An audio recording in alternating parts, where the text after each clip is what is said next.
Welcome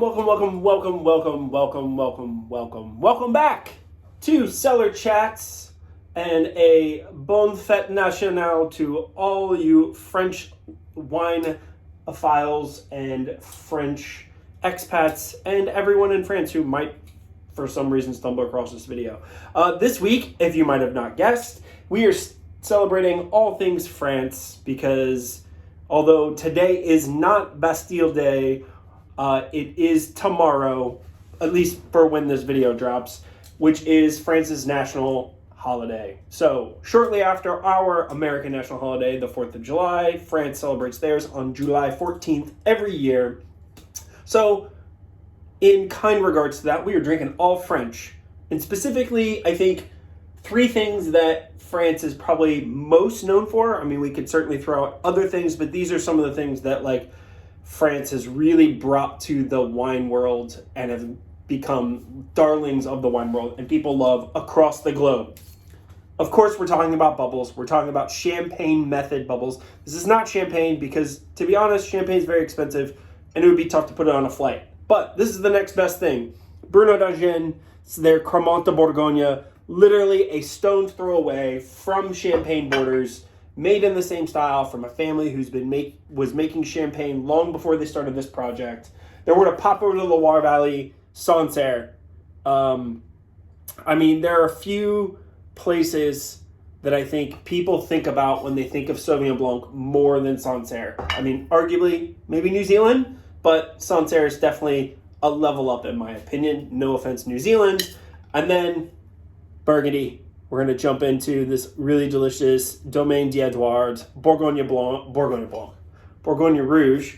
So Pinot Noir. So three places, grapes, styles of wine that France has graced our lives with, and we are all the better for. So let's get into it.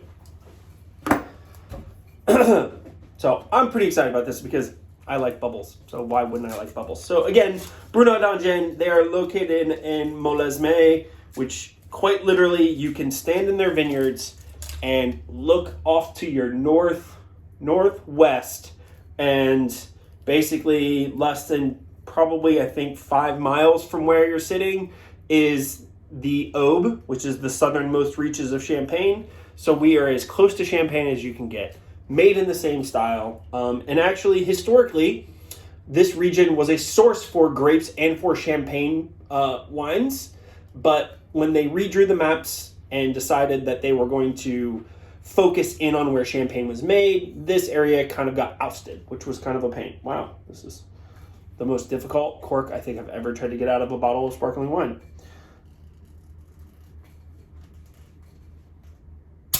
There we go. It is extremely excited to come out of this bottle. It wants to celebrate with me. I'm trying not to make a mess. I hope this is entertaining for everybody. You can kind of see. Look at the activity in that thing. Wow. So I'm going to do something really quick. Maybe. There we go. Whew. It is excited. I'm excited. We're all excited. There's the beautiful foam, that gorgeous mousse on this wine. I can already tell it's going to be delicious. I mean, I know this wine quite well. I do sell it at my day job, working at Kellogg Selections. But let's be honest, nothing is more exciting than champagne, and champagne method wines are basically, the everyday person's way of enjoying a champagne without dropping a lot of money. Champagne costs a lot of money for a reason. This wine is a great way to experience it without spending that much money. So, again, located in Burgundy, the very northern part of Burgundy. This is just outside Chablis. This area, like I said, historically has been known for making, champagne-style wines, and for a time, the wines were actually labeled champagne. The Dangin family have roots in Champagne. They actually produced champagne there for a long time. And the family, they actually, should rephrase that. Part of the family is still in Champagne and makes champagne, but a couple of members of the family decided they really wanted to focus on better farming practices and making higher quality wines. And since the family already owned so much land in Champagne, they had a mass amount of hectares, it didn't make sense to try and convert all of that. So what they did is they went a little bit south where they could actually afford to buy some parcels of land and started their own project. They are certified organic. I think, yes, they are certified organic. They do practice biodynamics, and they make absolutely stunning wines. This is 100% Pinot Noir from the northern reaches of Burgundy, and it is delicious.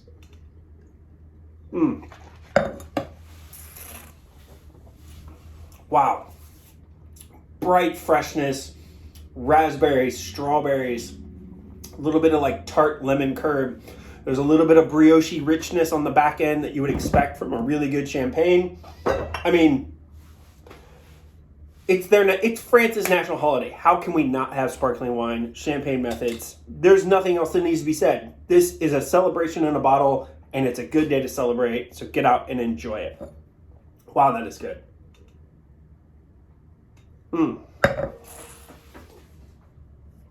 All right, moving into Cellar and Verdier, their Sancerre 2020.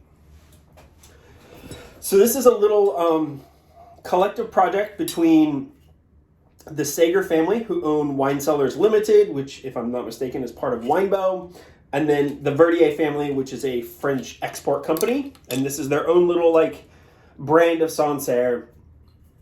And, you know, although I don't drink a lot of Sancerre, I've sold a lot of Sancerre in my day. And it is one of those wines that just, as soon as you order it and anybody has it, there's just a level of elegance and grace to the world. Like Sancerre, it's Sauvignon Blanc. You can get Sauvignon Blanc all over the world. You can find it in Bordeaux, another famous area for Sauvignon Blanc in France, all over California. Obviously, New Zealand has really done a great job of championing the grape and becoming really famous for it. But at the end of the day, when it comes down to it, Sancerre is the king of all Sauvignon Blancs. And it is really the place where, a little wine in here. I don't want to make like a more rosé colored wine. It is the region that really made people fall even more in love with Sauvignon Blanc as a grape, and constantly is the benchmark for which all other Sauvignon Blancs are kind of graded on. Now, you could also have really great Menetou Salon, you can have Puy Fumés, you can have some Concis, and these are all regions within the Loire, kind of surrounding Sancerre, but Sancerre has a very special place as far as the soils, the climate, everything. It just creates really amazing bottles of Sauvignon Blanc. Highly regarded for their like kind of flinty minerality, oyster shell characteristics, because there's Cameridian limestone. I think there's some other limestones there, but it's very similar limestone to what you find in Chablis. So you get that like very mineral laced, slaty, salty oyster shell kind of character going on. And then you have the bright acidity and freshness that you get from Sauvignon Blanc, which is so distinct. They can be really like grapefruit citrus. They can be softer, more lemon. I like them when they're a little more high-toned mineral and the citrus kind of plays a background character. This feels a little bit more in that style where it's more mineral driven. The citrus is there. It's very fresh, very lively.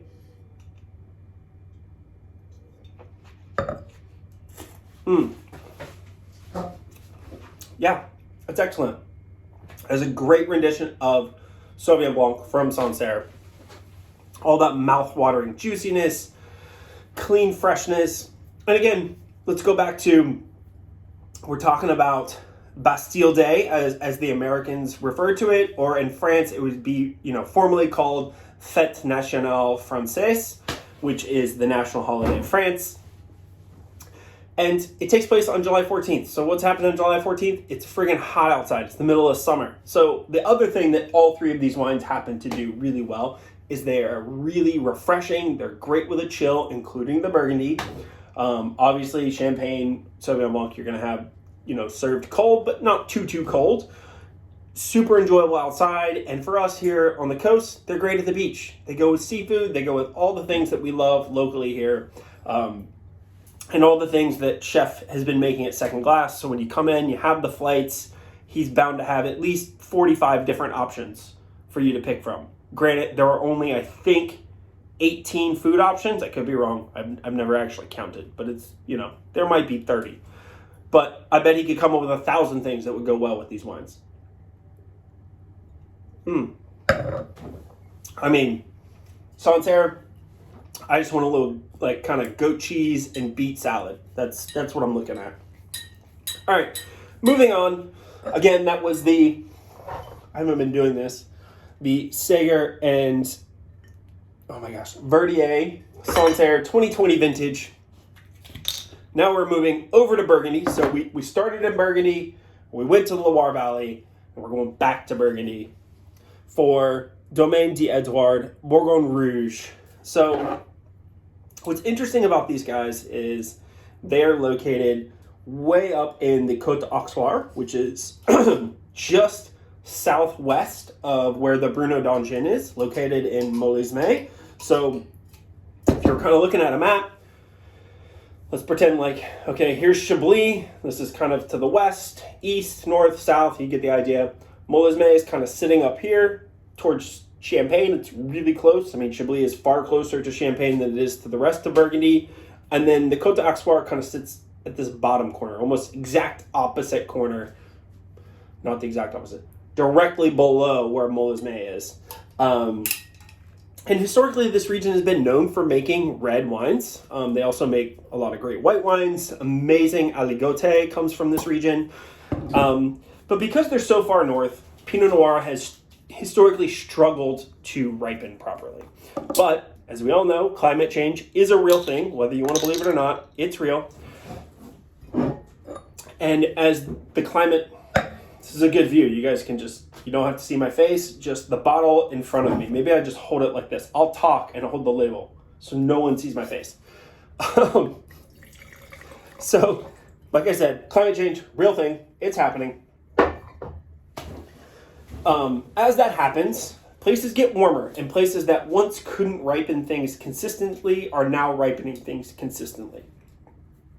The Côte d'Auxerre is one of those places. So Pinot Noir has continued to be able to ripen more consistently, so what you're getting is better and better bottlings of wine. Now, they've always historically made good wines, but it was much more hit or miss. And that's really could be said for all of Champagne, Burgundy, Loire, pretty much every wine region. As things get warmer, it's easier to grow, but you start losing some of the things that made them really special. So it's one of the arguments in, for me, if I can go on a little tangent, one of the arguments in Burgundy right now is that the Grand Cru vineyards are maybe not as great as they once were. They're still great, but because the reason they were made Grand Cru is because they always ripened the best out of all the vineyards.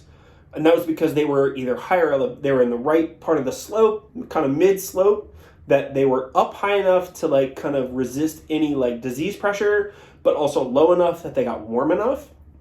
Well, now it's getting too warm in those areas.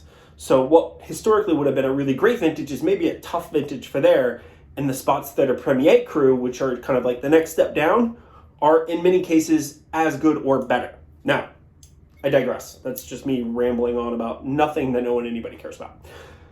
What I like about Côte d'Auxerre is it's Burgundy, it's Pinot Noir, and it has all of that freshness that I really look for in Pinot Noir wines. I love Pinot Noir from California and from Oregon and from other parts of Burgundy, but I really like the liveliness that you find in these northern reaches. Really high-toned fruit on the nose, lots of floral characteristics, a little bit of orange peel, kind of citrus, zest kind of character.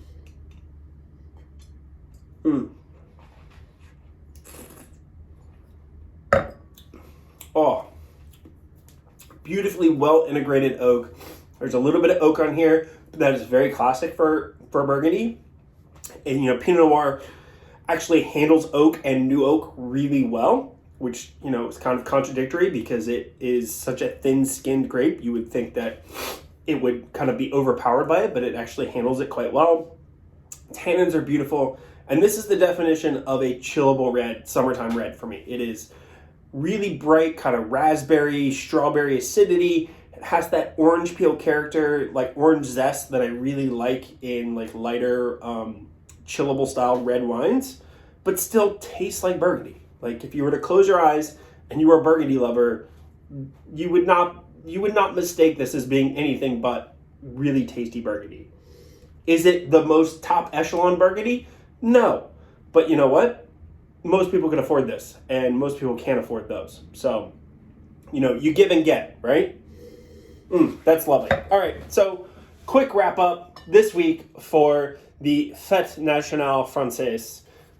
All French, Bruno Dangin, Crémant de Bourgogne, their Cuvée Rosé, 100% Pinot Noir from northern Burgundy, jumping over the Loire Valley. The Cellar and Verdier Sancerre 2020, really crisp, fresh mineral tones. And then, where we just finished up, Domaine d'Edouard, Bourgogne Rouge from the Côte d'Auxerre, again, just south in the northern reaches of Burgundy. Get out here, have some plates, do this amazing wine flight, celebrate our good friends in France, because you know what? It's easy for us to forget that without France, America would not be what it is today. And I think about that with pretty much everything that has influenced America. So for all of you out there, happy Bastille Day. Be safe, be smart, enjoy yourselves. I'll see you next week.